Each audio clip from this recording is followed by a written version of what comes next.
জলফড়িং শারদ সংখ্যা 2025-এর অ্যাড বেরিয়েছে। সেই অ্যাডটা আমি দিয়ে দিচ্ছি স্ক্রিনে, আপনারা দেখতে পারবেন। 7টা উপন্যাস আছে, কিন্তু সবথেকে যেটা বড় কথা, যে কারণে এই ভিডিওটা করা, সেটা হচ্ছে সুকান্ত গঙ্গোপাধ্যায়ের দীপ কাকু আর ঝিনুকের নতুন অ্যাডভেঞ্চারটা ওখানে দিয়েছে। দীপ কাকু আর ঝিনুকের অ্যাডভেঞ্চার একসময় ধারাবাহিকভাবে শারদীয় আনন্দমেলায় আসতো, কেন সরিয়ে নিল জানা নেই।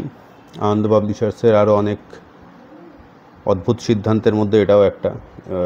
দীপ কাকু আর ঝিনুক প্রায় সব বয়সী মানুষের কাছে সমানভাবে গ্রহণযোগ্য অ্যাডভেঞ্চার গোয়েন্দা কাহিনী ছিল।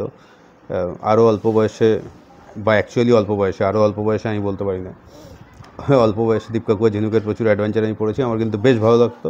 এমনিও সুকান্ত গঙ্গোপাধ্যায়ের লেখার স্টাইলটা আমার ব্যক্তিগতভাবে খুবই পছন্দের, অন্তত কন্টেম্পোরারি রাইটার যারা আছেন। তো আনন্দমেলা থেকে কেন সরিয়ে নিয়েছে সেটা ওরাই বলতে পারবে। বাট এখানে রয়েছে, জলফড়িংয়ে রয়েছে। দাম কত করেছে সেটা এখানে দেয়নি, যে অ্যাডটা বেরিয়েছে সেটাতে দাম সম্বন্ধে না দিয়েছে 290 টাকা দাম, এবং বেরোচ্ছে নৈরিত প্রকাশন থেকে। আপনারা চাইলে কিনতে পারেন। আমি এটা কিনবো না, আমার অন্যান্য অনেক বই পড়ার প্রেশার আছে, কিন্তু আপনারা কিনতেই পারেন। বিশেষত একটু অল্প বয়সী যারা আছেন তারা অবশ্যই কিনতে পারেন।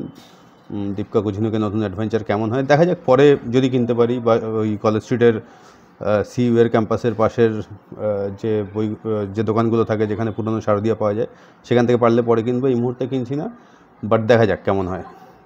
বরাবরই বেশ ভালো লাগে।